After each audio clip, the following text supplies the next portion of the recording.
Greetings, one and all. Welcome to the channel, guys. My name is Mind Power. You can call me MP.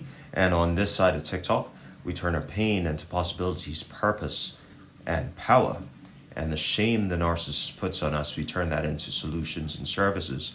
Therefore, guys, this message is my service unto you. Welcome to the channel. Guys, listen.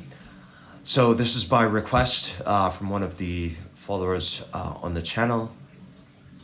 And the title of this video is How to Screen a Narcissist on a Dating App.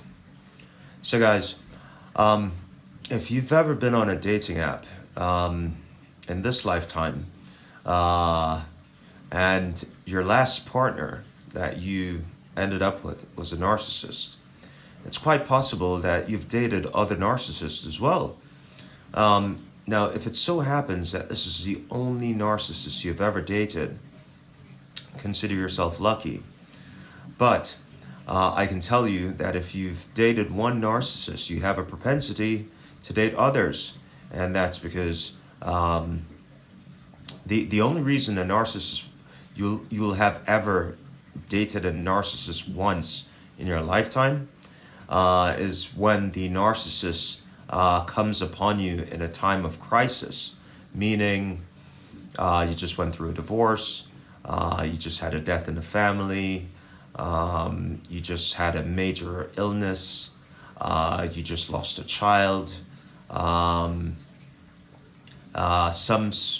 major life-changing calamity would have happened to you when you encountered your narcissist. Think back about it, right? If you've never dated a narcissist before, if this was the worst relationship you just had and you've realized it's a narcissist and you've never dated a narcissist before, that means normally you're a pretty healthy individual. Prior to this, you had good boundaries, you had a good sense of self, and you were not seeking validation.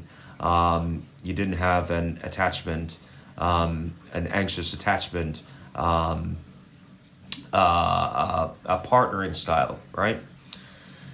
That's what that means, right? Otherwise, people who repeatedly date narcissists are individuals with an anxious attachment style, and also you will lack serious boundaries. You will have a propensity to hold in high regard other individuals above yourself, meaning you have a propensity to value the authority of others over yourself, and you're probably unknowingly self-loathing, meaning you take the blame that should be placed upon your partner, you take it on yourself instead of holding them accountable.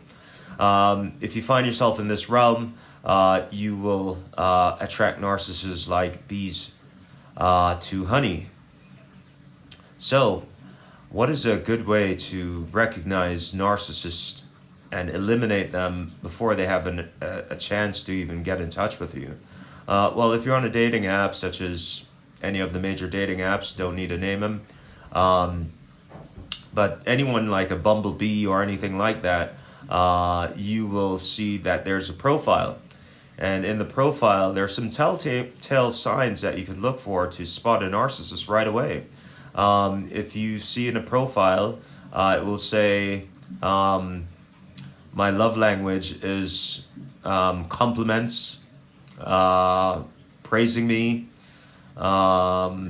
That's kind of a telltale sign that that person is narcissistic, meaning they want someone. Translation is, I want someone to praise me and to continuously praise me. Sometimes they'll even put that in there. They'll say, the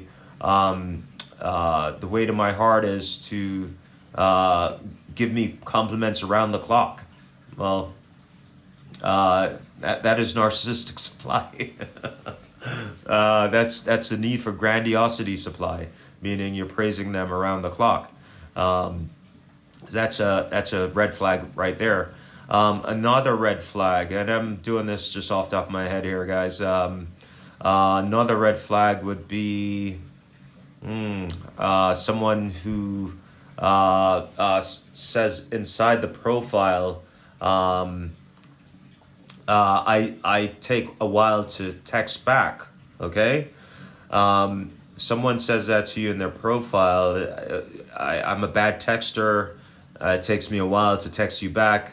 That's kind of telling you up front that this person is callous. This person is could be narcissistic. This person could lack some empathy. And this person will not have any compassion for you when it comes to texting and responding. They will ghost you. Okay, that's that.